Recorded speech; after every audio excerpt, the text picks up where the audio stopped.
Thank you, Johnny. Tomorrow is a very, very important day we need to celebrate. First of all, it's World Toilet Day. Thank God we live in America. You can take a shit and it goes outside somewhere else. It doesn't hang outside your synagogue, house of worship, or other shithole where you live. God, I'm not going to sing that Lee Greenwood song, but another thing that is tomorrow is in 1931, Earl Haas submitted his patent for, anybody? The tampon. The tampon. So, CJ, you're like, good. Someone is laughing. The tampon, yes. 1931. It's the anniversary of that patent. And he beat me to the patent office. All right. There's a joke in there I gotta work on. Speaking of that, female Viagra has been in the news as of recent. And the reason doctors have not been able to, first of all, I want to call you out here with the red jacket. You're not wearing it. Thank you for, yes, it's behind you. Thank you for coming back. Thank you for coming back. I'm like, oh my God, it's her, the lady I like to talk to. So, female Viagra. Pharmacy companies have been trying to create a female Viagra, but they have not been successful for two important reasons. Number one, the female's chemistry is very different from the man's, and also women don't have the dick. If women had the dick, I would have 19 kids of my own. And counting. All right, never mind. Okay, Veterans Day, Johnny. I think Veterans Day should be every day. Yeah, oh, there you are. I've been participating in my very own Hand Jobs for Heroes program. Every hero.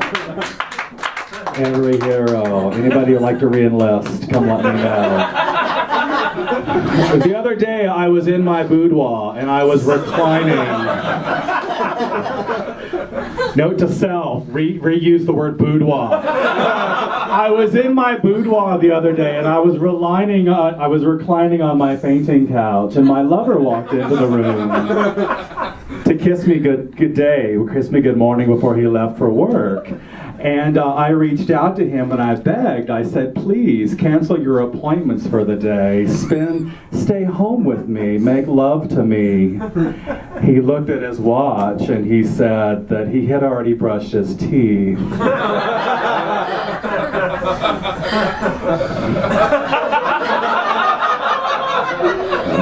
There's a piece missing. Okay, because my lover does not do manual labor.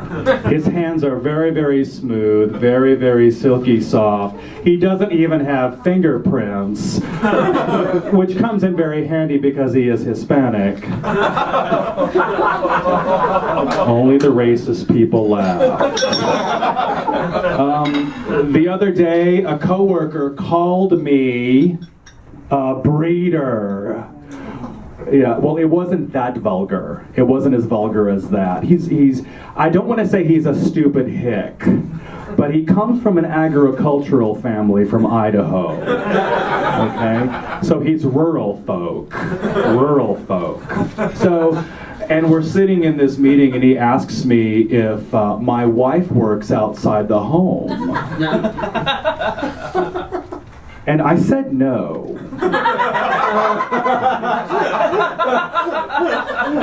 Which is technically true. And then he asks me if we have children together. And I said that I am unable to conceive. Which is also technically true. I gotta call 2 people out. 3 people, actually. Natasha Moyer was talking about this guy that was at the gym and he was flexing in front of the mirror. And what I don't think that Natasha understands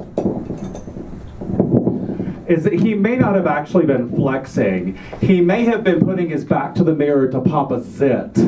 Because sometimes you get these things and you just can't reach them. And you pull into the mirror as closely as you can and you just try. You just try. That's the best thing about being queer is you've got someone gross enough to do that for you. The other thing is, I don't know your name, but Rachel's husband. Matt, okay. You made a gesture with your hand when Christopher James was talking about his penis. Oh, heart, okay. See, I thought it was an oral gesture, and I thought, you are very forgiving. Very forgiving, and if that is your standard for the penis, I will send Rachel on a very long cruise. A very long cruise.